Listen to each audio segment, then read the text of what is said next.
तथापि मैं तुम्हारा काम तो करूंगा, क्योंकि श्रुति कह परम धर्म उपकारा, क्योंकि वेद दूसरे के उपकार को परम धर्म कहते हैं। भक्त भक्ति भगवंत गुरु चतुर नाम बपुए, इनके पद वंदन किए नासे विघ्न अनेक, इनके पद वंदन किए नासे विघ्न अनेक। सियावर रामचंद्र जी की जय, उमापति महादेव जी की जय, पवन सुत हनुमान जी की जय, गोस्वामी तुलसीदास जी की जय, बोलो भाई सब संतन की जय। राधे राधे। आज के पाठ में आपका स्वागत है बंधु। तो चलिए बंधु, आज का पाठ प्रारंभ किया जाए।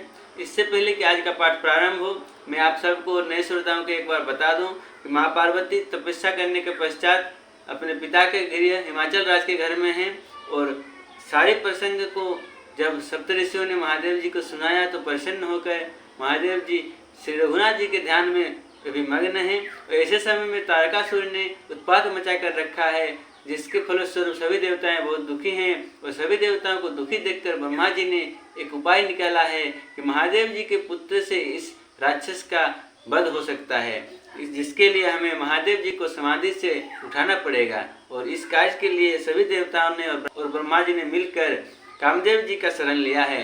उन्होंने कामदेव जी को स्तुति करके प्रकट किया है। तत्पश्चात उन्होंने अपनी सारी विपत्ति कामदेव जी को सुनाई, जिसे सुनकर कामदेव जी ने मन में विचार किया और हंसकर देवताओं से यूँ कहा कि शिव जी के साथ विरोध करने में मेरी कुशल नहीं है। तब गोस्वामी जी लिखते हैं कि सुरन कही निज विपत्ति सब, सुनि मन कीन्ह विचार, शंभु विरोधन कुशल मुहि, बेहसी कहेउ असमार। देवताओं ने कामदेव से अपनी सारी विपत्ति कही। सुनकर कामदेव ने मन में विचार किया और हंसकर देवताओं से यूँ कहा कि शिव जी के साथ विरोध करने में मेरी कुशल नहीं है। तो क्या वे देवताओं के इस प्रार्थना को अस्वीकार करेंगे? क्या उनकी इस प्रस्ताव से वे राजी नहीं होंगे और वे महादेव जी को समाधि से उठाने में इनका साथ नहीं देंगे? चलिए आइए आज के पाठ में हम इसे जानते हैं। कामदेव कहते हैं, तदपि करब में काजू तुम्हारा, श्रुति कह परम धर्म उपकारा, परहित लागित जय जो देहि, संतत संत प्रशंसहिते ही। कामदेव जी कहते हैं कि तदपि करब में काजू तुम्हारा, अर्थात शिव जी के साथ विरोध करने में मेरी कुशल नहीं है, तथापि मैं तुम्हारा काम तो करूंगा, क्योंकि श्रुति कह परम धर्म उपकारा, क्योंकि वेद दूसरे के उपकार को परम धर्म कहते हैं। परहित लागित जय जो देहि, संतत संत प्रशंसहिते ही। जो दूसरे के हित के लिए अपना शरीर त्याग देता है, संत सदा उसकी बड़ाई करते हैं। अस कही चले सबहि सिरुनाई, सुमन धनुष कर सहित सहाय, चलत मार यस हृदय विचारा, शिव विरोध ध्रुव मरनु हमारा। यूं कहकर सबको सिर नवाकर कामदेव अपने पुष्प के धनुष को हाथ में लेकर बसंतादि सहायकों के साथ चला। चलते समय कामदेव ने हृदय में ऐसा विचार किया कि शिव जी के साथ विरोध करने से मेरा मरण निश्चित है। तब आपन प्रभाव विस्तारा, निज बस कीन सकल संसारा, कोपेउ जब ही बारी चर के तू, क्षण महु मिटे सकल श्रुति से तू, ब्रह्मचर्य व्रत संयम नाना, धीरज धर्म ज्ञान विज्ञान सदाचार जप जोग विरागा, सभय विवेक कटकु सब भागा। गोस्वामी जी लिखते हैं कि चलते समय कामदेव ने हृदय में ऐसा विचार किया कि शिव जी के साथ विरोध करने से मेरा मरण निश्चित है। तब उसने अपना प्रभाव फैलाया और समस्त संसार को अपने बस में कर लिया। जिस समय उस मछली के चिन्ह की ध्वजा वाले कामदेव ने कोप किया, उस समय क्षण भर में ही वेदों की सारी मर्यादा मिट गई। ब्रह्मचर्य, नियम, नाना प्रकार के संयम, धीरज, धर्म, ज्ञान, विज्ञान, सदाचार, जप, योग, वैराग्य आदि विवेक की सारी सेना डर कर भाग गई। भागे विवेकु सहाय सहित सुभट संजुग महिमुरे, सदग्रंथ पर्वत कंदर निमहु जायते अवसर दूरे। हो निहार का कर तार को रखवार, जग खर भरू परा दोई माथ के हिरतिनाथ, जेहि कहूँ कोपी कर धनुषरु धरा। विवेक अपने सहायकों सहित भाग गया। उसके योद्धा रणभूमि से पीठ दिखा गए। उस समय वे सब सदग्रंथ रूपी पर्वत की कंदराओं में जा छिपे, अर्थात ज्ञान, वैराग्य, संयम, नियम, सदाचार आदि ग्रंथों में ही लिखे रह गए। उनका आचरण छूट गया। सारे जगत में खलबली मच गई और सब कहने लगे, हे विधाता, अब क्या होने वाला है? हमारी रक्षा कौन करेगा? ऐसा दो सिर वाला कौन है जिसके लिए रति के पति कामदेव ने कोप करके हाथ में धनुष बाण उठाया है? जे सजीव जग अचर चर, नारी पुरुष यस नाम, ते निज निज मर जाद तजी, भय सकल बस काम। जगत में स्त्री पुरुष संज्ञा वाले जितने चर अचर प्राणी हैं, वे सब अपनी अपनी मर्यादा छोड़कर काम के बस हो गए। जी हाँ बंधुओं, काम इतना ही प्रबल है कि सभी पर वो अपना जादू चला जाता है, सभी को अपने बस में कर लेता है। यहाँ गोस्वामी जी लिखते हैं कि कामदेव जी का इतना ही प्रभाव, इतना ही प्रताप है कि सभी ने अपने नियम, अपने संयम को छोड़ दिया। धर्म, ज्ञान, विज्ञान, सदाचार सभी ग्रंथ रूपी कंदराओं में अर्थात गड्ढों में जाकर, गुफाओं में जाकर छिप गए। उनका आचरण सब छूट गया।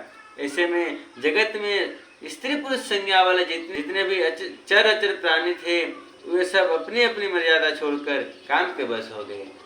तो आज के पाठ में हमने जाना कि ब्रह्मा जी और सभी देवताओं की ऋषित्व से प्रकट हुए कामदेव ने उनकी प्रार्थना को स्वीकार करके उनके प्रस्ताव से राजी होकर महादेव जी की समाधि को भंग करने के लिए अपनी सहमति दे दी है।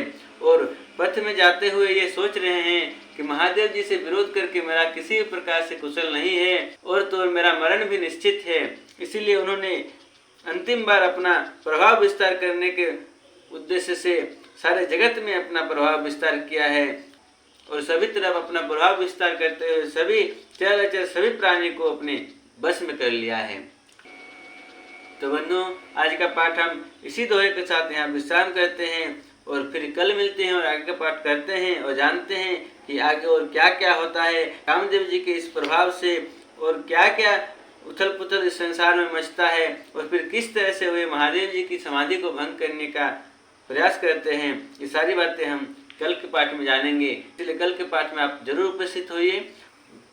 और आज का पाठ आपने सुना है, इसके लिए आपको एक काम करना है कि हमारे कमेंट बॉक्स में जाकर अपनी उपस्थिति को जरूर दर्ज करना है, जिसके लिए आप जय श्री सीताराम, जय श्री हनुमान या जो भी आपको पसंद हो एक कमेंट जरूर कर दें, जिससे कि हमें पता चलेगा कि हाँ आपने पाठ को पूरी तरह से सुना है। और अभी तक अगर आपने हमारे इस चैनल को सब्सक्राइब नहीं किया है तो जरूर सब्सक्राइब कर दें और साथ में लगे हुए बेल आइकन को भी एक बार जरूर प्रेस कर दें, जिससे हमारी वीडियो जब भी अपलोड होगी आपको नोटिफिकेशन मिल जाएगी और आप सबसे पहले हमारे वीडियो को देख सकेंगे। और इस पाठ को ज़्यादा से ज़्यादा लोगों तक पहुंचाने का एक शुभ कार्य जरूर करें, जिससे कि आपके साथ साथ दूसरों को भी इस पाठ से लाभ मिल सके। बंधुओं, आज के समय में इंटरनेट में बहुत सारी चीज़ें उपलब्ध हैं और आपको रामचरितमानस, राम कथा सभी मिलते रहेंगे, मगर हमारा जो ये पाठ है बंधुओं, ये कुछ अलग है, क्योंकि ये पाठ घर में जिस तरह से पाठ किया जाता है उसी तरह का पाठ हो रहा है।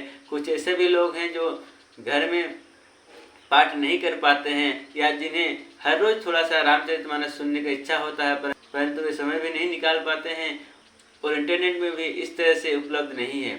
इसीलिए ये पाठ आप लोगों को बहुत ही लाभ देगा और यहाँ पर श्री रामचरितमानस का एक भी अक्षर छूटने वाला नहीं है, बल्कि हर एक अक्षर को हम यहाँ पाठ करते हैं, जिससे कि आपको समझने में सुविधा हो।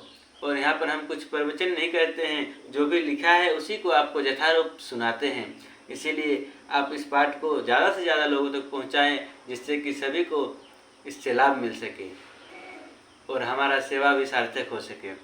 तो चलिए बंधुओं, फिर कल मिलते हैं और आय का पाठ करते हैं। तब तक राम ही सुमीरिय गाय, राम ही संतत सुनिय, राम गुण ग्राम ही।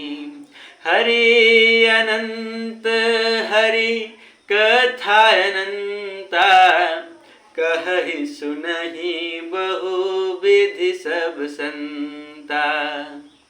मंगल भवन अमंगल हारी, द्रवहु सुदशरथ अजिर बिहारी। पवन तनय संकट हरन, मंगल मूर्ति रूप। राम लखन सीता सहित, हृदय बसहु सुरभूप। बोल पवन सुत हनुमान की जय, श्यावर रामचंद्र भगवान की जय।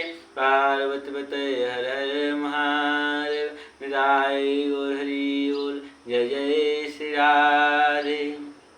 हरे कृष्ण कृष्ण कृष्ण हरे हरे, हरे राम राम राम हरे हरे। हरे कृष्ण कृष्ण कृष्ण हरे हरे, हरे राम राम राम हरे हरे। हरे कृष्ण कृष्ण कृष्ण हरे हरे, हरे राम राम राम हरे हरे। हरे बोल हरे बोल हरे बोल हरे बोल हरे बोल हरे बोल।